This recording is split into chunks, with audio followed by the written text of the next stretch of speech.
Olá, meu nome é Jorge Guerra Pires, eu sou doutor em Engenharia da Informação e eu sou escritor de livros geralmente focado em pensamento crítico e ceticismo. Neste podcast, que é chamado de Estudos Bíblicos para Ateus, eu gostaria de discutir a Bíblia de várias perspectivas sempre cética. É extremamente irônico, né, um podcast se chamar Estudos Bíblicos para Ateus, né?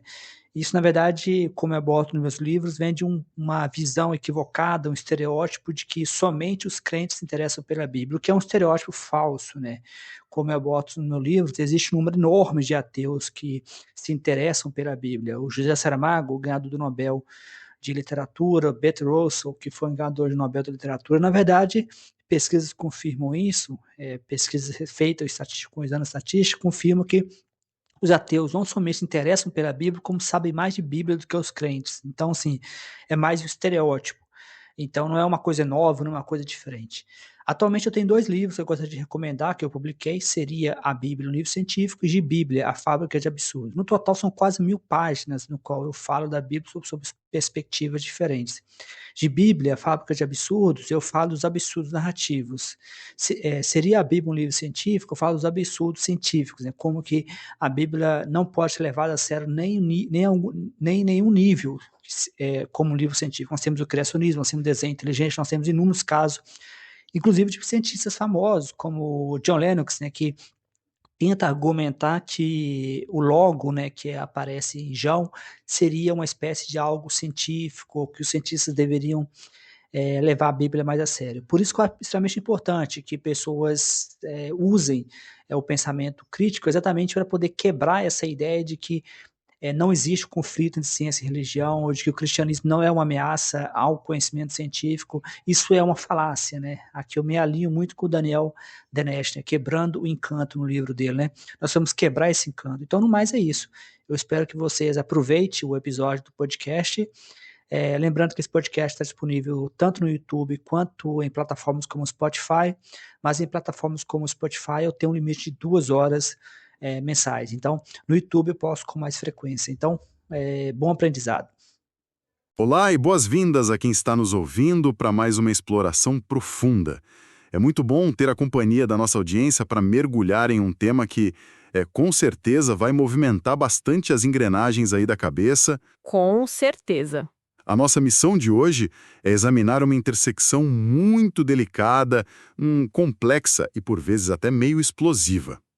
A gente vai olhar como textos religiosos antigos, muito antigos mesmo, se cruzam com a educação infantil e com as políticas públicas do nosso mundo moderno. É uma daquelas discussões que mostram bem como o passado distante ainda respira, né? E até dita algumas regras no nosso dia a dia. Exato. E para guiar essa exploração, a gente se debruçou sobre uma pilha de fontes bem instigantes, mas com um foco central bem definido. Um foco muito contundente, por sinal. Focamos profundamente em um artigo acadêmico do Dr. Jorge Guerra Pires. E olha, o título já diz a que veio. Quem poupa a vara odeia seu filho, mas quem o ama, desde cedo o disciplina. O cristianismo é um atraso. Um título forte. Muito. Esse artigo é a nossa âncora de hoje. E para complementar os pontos levantados por ele, a gente também mergulhou na transcrição de uma entrevista em vídeo com uma mãe e influenciadora digital chamada Luana. Sim, e também traremos trechos do livro O Fim da Fé, do neurocientista e filósofo Sam Harris, para tentar entender o panorama mais global. Mas antes da gente avançar... Eu acho fundamental a gente fazer uma pausa aqui para um aviso de imparcialidade. Por favor. É importante estabelecer logo de início, para quem está nos escutando, que as fontes que vamos explorar hoje contêm críticas fortes, diretas e bem estruturais à religião. Isso. Elas focam especificamente em aspectos do cristianismo fundamentalista e do islamismo, além de entrarem em debates intensos sobre políticas conservadoras versus progressistas. Bem intensos. Então, queremos deixar cristalino que a intenção desta análise profunda não é, de forma alguma, endossar, militar a favor ou condenar nenhuma visão de mundo, crença ou ideologia. Perfeito. Nosso papel aqui é colocar a lupa sobre o material, certo? Eu, pelo menos, estou aqui para entender o que eles escreveram. Exatamente. O nosso papel é estritamente analítico. Nós vamos destrinchar e reportar os argumentos exatamente como eles foram apresentados pelos autores e pelos entrevistados. Entendeu o jogo? O objetivo é compreender o raciocínio deles e o impacto que essas ideias têm na sociedade, totalmente sem tomar partido. A ideia é colocar as cartas na mesa, olhar para elas de perto, e o gancho que nos traz até aqui é uma premissa de cair o queixo, algo que o artigo do Jorge Guerra Pires aborda logo de frente. Como é possível que um único versículo, escrito há milhares de anos, num contexto totalmente diferente do nosso, ainda hoje tenha o poder de influenciar diretamente a forma como crianças são tratadas? É incrível pensar nisso. Como palavras da Idade do Ferro ditam regras dentro das salas de aula e das casas no século XXI. Essa é a grande tensão que perpassa todo o nosso material de hoje.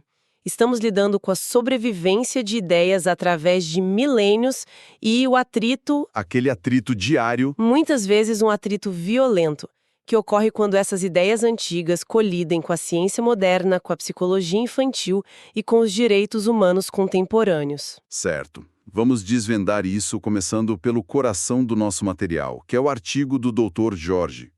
O texto gira em torno de uma passagem muito específica da Bíblia, lá no livro de Provérbios, capítulo 13, versículo 24. A famosa passagem da vara. É essa mesma.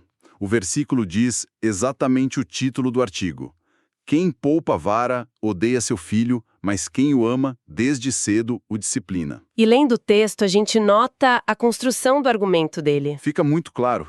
O argumento central é que o cristianismo fundamentalista, ao interpretar esse texto de forma totalmente literal, acaba criando uma confusão perigosa entre cuidado paternal e imposição física pura e simples. É uma fusão de conceitos. O autor aponta que se cria uma mentalidade onde bater não é visto como uma perda de controle dos pais, que seria um natural dispensar hoje, mas sim como um ato de amor supremo e até um dever sagrado. O que é fascinante aqui é a perspectiva psicológica que o artigo traz para desconstruir essa ideia.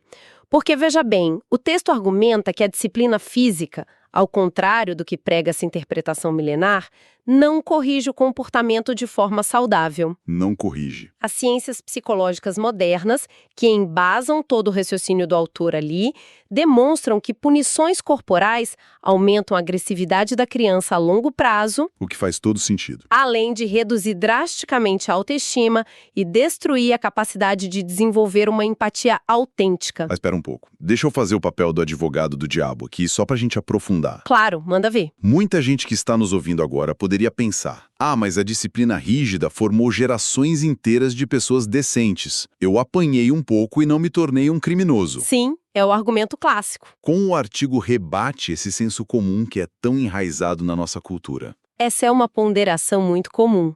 E o artigo lida com isso mostrando o mecanismo oculto por trás dessa suposta decência. O texto argumenta que o que chamamos de obediência, nesse caso, é frequentemente apenas o medo puro da dor. O medo camuflado de respeito. Exato. A ideologia descrita nessas práticas exige uma submissão cega. Existe uma visão subjacente, dissecada no artigo, de que a autonomia emocional da criança, a vontade própria dela, é uma natureza rebelde. Uma falha. Uma falha inerente ou pecaminosa que precisa ser literalmente domada através do castigo. É como se a criança não fosse vista como um ser humano em desenvolvimento, mas sim como um animal selvagem que precisa ser quebrado no chicote, né? Exato. O autor usa argumentos para mostrar que essa visão é um obstáculo imenso para o progresso dos direitos humanos. Tentar ensinar empatia batendo é um paradoxo gigantesco. É irracional. É como tentar consertar um computador complexo dando pancadas na CPU. Pode até ser que ele pare de fazer o barulho estranho no curto prazo por causa do choque mecânico. Mas você está estragando a máquina. Sem dúvida, danificando os componentes internos a longo prazo. O artigo defende que impor a dor para gerar obediência é de fato um atraso civilizatório. Essa analogia do computador faz muito sentido.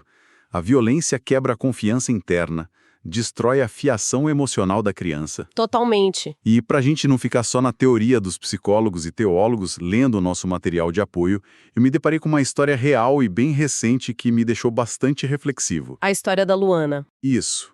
A transcrição da entrevista com a Luana, que é uma ex-cristã, e a filha dela, a Ana, de apenas 11 anos. A história delas tira toda essa discussão teórica do artigo e joga direto no chão frio de uma sala de aula de hoje em dia. Sim, o caso da Luana e da Ana ilustra perfeitamente as tensões descritas pelo Dr. Jorge. O relato detalha um conflito que ocorreu numa escola pública municipal no Brasil. Pública e municipal. Vale ressaltar que, pela Constituição, essa escola deveria ser um espaço absolutamente laico, neutro em relação a crenças. O que não foi o caso. Não mesmo.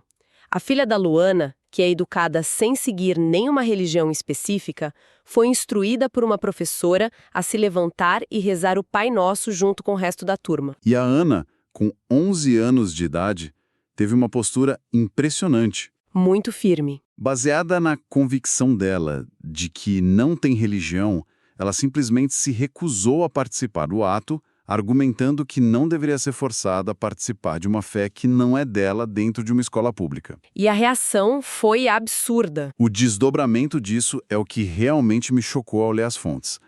A Luana, como mãe, foi até a escola para defender o direito da filha. Só que a situação com essa mesma professora escalou para um nível que se conecta de forma assustadora com aquele versículo dos Provérbios. Esse é o momento exato em que a teoria e a prática colidem. Demais, durante uma aula sobre bullying... Olha a ironia. Olha a ironia absoluta. A professora disse aos alunos algo estarrecedor.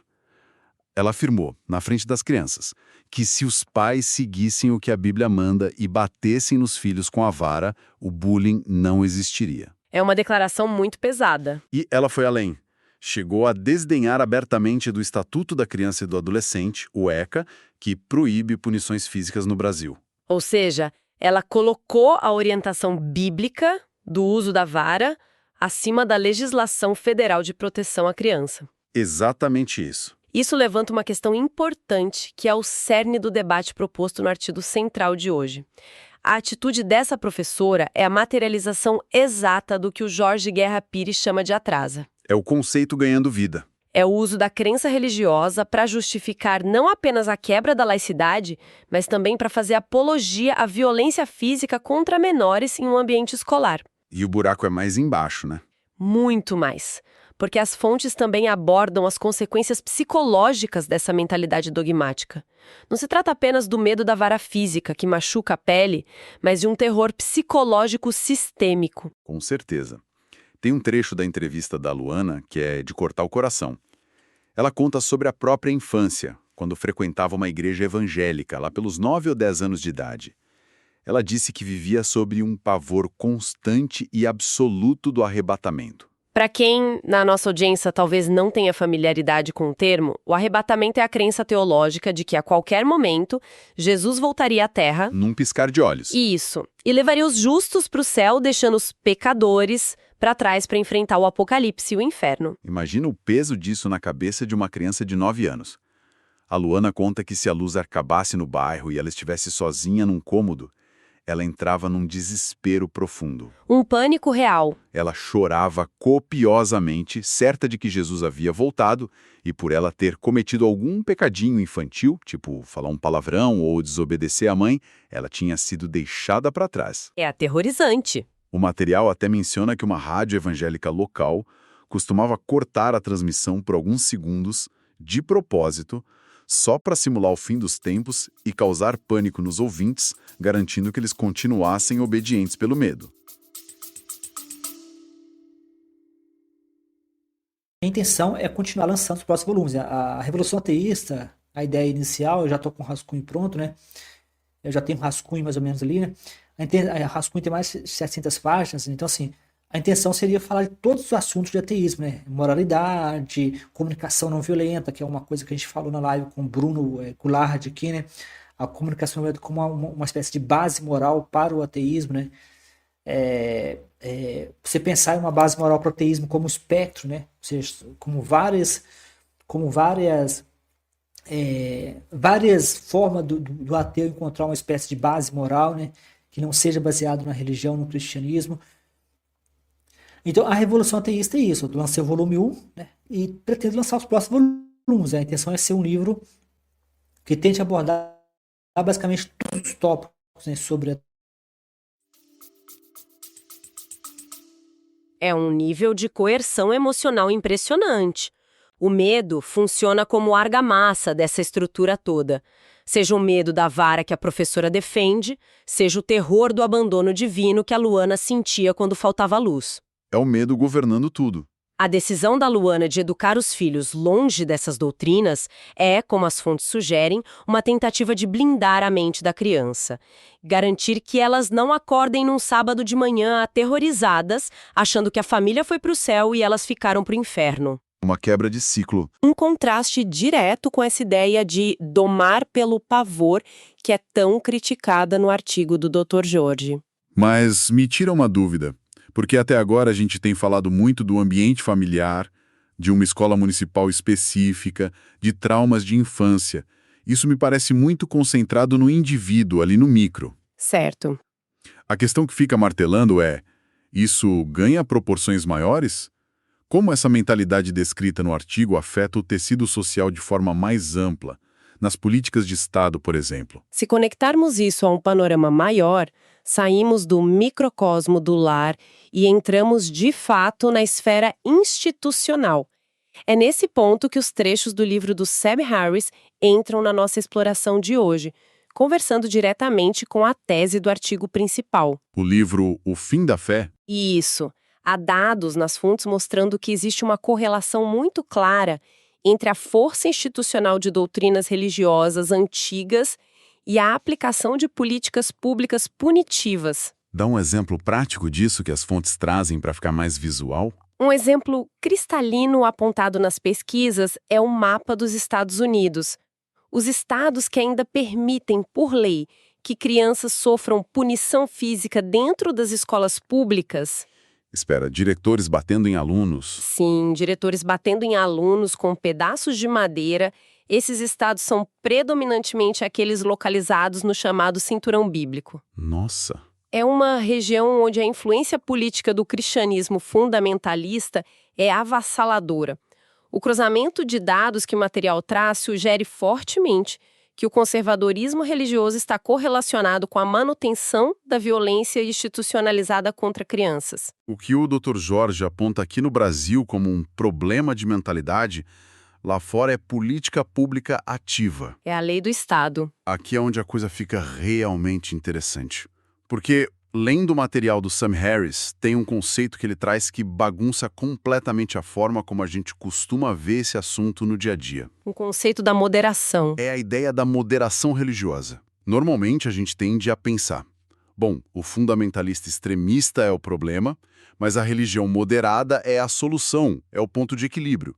Mas o Harris diz exatamente o oposto nas fontes, não é? Sim, é um argumento altamente provocativo do Harris. Ele defende que o religioso moderado é essencialmente alguém que falhou em ser fundamentalista. Falhou em ser fundamentalista, essa frase é forte. Porque foi civilizado por forças externas à sua religião.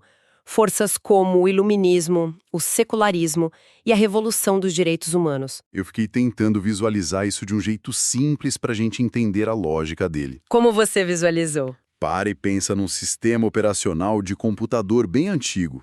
Imagine que a Bíblia, lá no livro de Deuteronômio, por exemplo, tem uma linha de código que diz literalmente que você deve apedrejar até a morte membros da sua própria família se eles começarem a adorar outros deuses. Uma regra explícita do texto antigo. Essa linha de código está lá, escrita com todas as letras. Mas o nosso mundo moderno rodou um patch de atualização, sabe? Uma correção de software baseada nos direitos humanos. Uma excelente analogia. Esse patch de atualização secular impede que o computador execute aquele comando de apedrejamento simplesmente porque a nossa sociedade atual acha isso um absurdo bárbaro. Exatamente.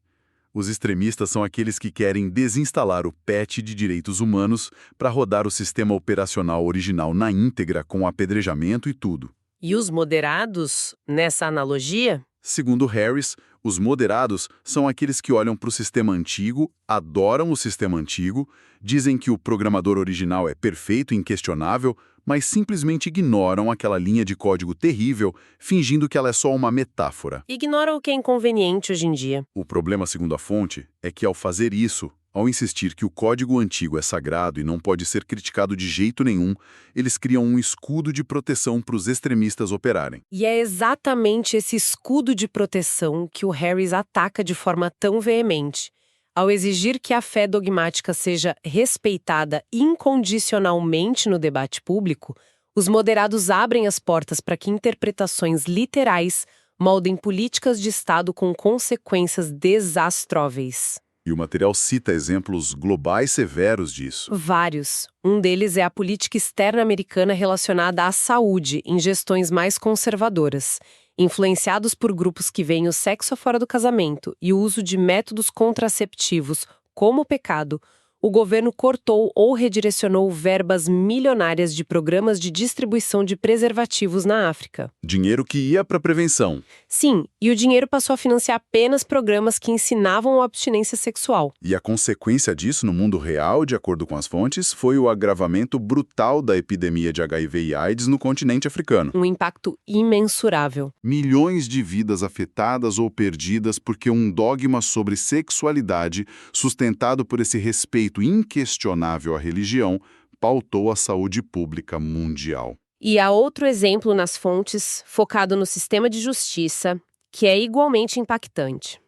Harris cita o caso de Antonin Scalia, um falecido e muito influente juiz da Suprema Corte dos Estados Unidos. A mais alta corte do país. Scalia era um defensor ferrenho da pena de morte. E para justificar isso juridicamente, ele chegou a usar argumentos baseados na teologia do apóstolo Paulo. E o que exatamente seria essa teologia na prática do direito penal? Basicamente, é a ideia de que o governo não atua apenas como um gestor da paz social, mas sim como um ministro de Deus, um instrumento para executar a ira divina contra os malfeitores aqui na Terra. O Estado como o braço armado divino. Mais do que isso. A lógica teológica que embasava o juiz presumia que, como a vida não acaba aqui e a verdadeira justiça acontece no além-túmulo, a morte não é um fim absoluto, mas apenas uma transição. Isso é de arrepiar, pensa no peso disso. É a crença dogmática sentada na cadeira mais alta da justiça de uma nação. Exato. A fonte mostra que isso minimiza o peso moral do Estado ao executar alguém. Afinal, se a morte é só uma passagem para o julgamento divino, qual o problema de apertar o botão da cadeira elétrica? É o dogma inquestionável decidindo se o coração de alguém deve parar de bater ou não. E isso nos traz de volta a uma premissa fundamental que interliga todas as fontes de hoje, desde a análise do Dr. Jorge sobre educação infantil até a crítica do Sam Harris sobre o Estado. É a mesma raiz. A espinha dorsal dessa mentalidade é a crença de que a religião e a disciplina punitiva, seja a vara em casa ou a ira divina no Estado, são pré-requisitos essenciais para a decência humana. Sim. Existe um senso comum forte de que, sem o medo do inferno ou sem a mão pesada da autoridade, a humanidade descenderia imediatamente para a barbárie. Como se a ética fosse algo artificial, que só existe porque estamos sob constante ameaça. Então, o que tudo isso significa quando a gente olha para a ciência de verdade? Como essas fontes desconstroem essa narrativa de que a humanidade precisa da ameaça da dor para ser boa. Eles desconstroem isso olhando para a nossa própria biologia e evolução. Harris contrapõe a ideia brilhantemente, apontando que a empatia, o cuidado com o outro, a compaixão, não são invenções de um texto sagrado. Não vieram de um livro. Não. Elas são características evolutivas profundamente enraizadas. As fontes mencionam estudos comportamentais fascinantes com primatas. Pesquisadores observaram que macacos, ao descobrirem que puxar uma alavanca para conseguir comida causava um choque elétrico doloroso em outro macaco numa jaula vizinha, Eles paravam. simplesmente paravam de puxar a alavanca. Eles escolhiam passar dias sentindo fome, suportando privações intensas apenas para não causar sofrimento a um semelhante. Ou seja, um macaco não precisa ler a Bíblia para entender que causar dor no outro é errado. A empatia antecede a religião por milhões de anos. A empatia biológica. E isso nos leva direto de volta à conclusão do artigo do Jorge Guerra Pires. Se a empatia natural, bater numa criança para ensiná-la a ser boa, é, na verdade, um contrassenso absoluto. Vai contra a nossa própria natureza colaborativa. Ele conclui que a verdadeira disciplina não é imposta pela dor ou pelo pavor de retaliação. A verdadeira disciplina é construída através do vínculo, do desenvolvimento da inteligência emocional, do apoio e, principalmente, do respeito pela criança como um indivíduo que merece ter sua integridade preservada. E as fontes deixam claro que defender esse respeito, defender que a razão guia a educação e as políticas muitas vezes exige uma coragem imensa. Com certeza. Porque você está enfrentando tradições milenares. A transcrição da entrevista sobre a escola cita uma figura histórica americana para ilustrar esse embate. Madeleine Murray O'Hair. Uma história fascinante também. Nos Estados Unidos das décadas de 60 e 70, ela percebeu que as escolas públicas estavam forçando os alunos a recitar orações cristãs, quebrando totalmente a laicidade do Estado. E o que ela fez foi impressionante. Ela não abaixou a cabeça para isso. Ela processou o sistema educacional. E sofreu as consequências. A fonte relata que, por causa disso, ela enfrentou um ódio nacional indescritível. Ela e a família receberam ameaças de morte, boicotes, xingamentos nos jornais. E tudo isso por quê? Porque ela queria uma escola neutra. Porque ela queria garantir que as futuras gerações pudessem ter uma educação pública livre de doutrinação obrigatória. A entrevista usa a história dela como um paralelo direto ao que a mãe da nossa história inicial, a Luana, fez ao ir na escola defender o direito da filha de não rezar o Pai Nosso. Exato. É a demonstração prática de que afastar os dogmas e as varas da nossa sociedade frequentemente exige que pessoas comuns se levantem e digam não. Fazendo um resumo do vasto panorama que essas fontes nos apresentam hoje, o argumento central convergente entre o artigo de Jorge Guerra Pires, o relato sobre o ambiente escolar e as análises filosóficas é bem claro. Qual seria a síntese? É que a aderência inquestionável e literal a doutrinas do passado frequentemente entra em choque violento com os dados do presente. O atrito que a gente comentou lá no começo. Seja no momento mais íntimo que existe, que é educar e moldar a mente de uma criança pequena, seja na hora de debater saúde pública e leis penais no Congresso. Basear as decisões em textos que justificavam a escravidão, a subjugação das mulheres ou o apedrejamento é, nas palavras dos autores, um risco civilizatório imenso. E se quem está nos ouvindo agora está se perguntando, tá, mas por que eu deveria me importar com essas discussões se eu já tenho os meus próprios valores bem definidos? A resposta que o material nos dá é muito clara. É sobre o coletivo. A forma como escolhemos educar as crianças hoje nas nossas casas, o nível de tolerância que temos com discursos extremistas dentro das escolas públicas e as crenças que deixamos governar o debate no Senado, quer dizer, tudo isso não fica isolado. Tudo se conecta. Tudo isso molda, tijolo por tijolo, a segurança, os direitos e a sanidade da sociedade em que viveremos daqui a 10, 20, 50 anos. É a estrutura da nossa convivência futura que está em jogo toda vez que decidimos entre a razão e o dogma. Exatamente isso. E para encerrar nossa análise profunda de hoje, de um jeito que deixe a mente fervilhando, queríamos propor um pensamento final para a nossa audiência refletir por conta própria depois que a gente se despedir. Um exercício mental. Sim, um exercício de imaginação que ecoa as críticas que lemos hoje nas fontes. Imagine que aconteça um apagão global de memória. Todo o nosso conhecimento, absolutamente todos os nossos livros de história, de ciência e todos os textos sagrados desapareçam misteriosamente amanhã. Um recomeço absoluto. A humanidade acorda sem lembrar de nada, tendo que recomeçar do zero. Ao reconstruir a nossa sociedade e elaborar as novas leis, será que a nossa primeira intuição seria tentar entender o funcionamento do cérebro, as leis da psicologia infantil e cultivar a empatia natural que os primatas já têm? Ou será que seguiríamos outro caminho? Ou será que tentaríamos reinventar do zero justificativas místicas e intocáveis para o uso da força, do castigo físico e do medo do invisível contra nós mesmos? Fica a reflexão para quem acompanhou a gente até. Uma reflexão e tanto. Agradecemos imensamente a companhia, a curiosidade e a escuta atenta de quem ficou com a gente até aqui nessa imersão. Um grande abraço e até a próxima exploração.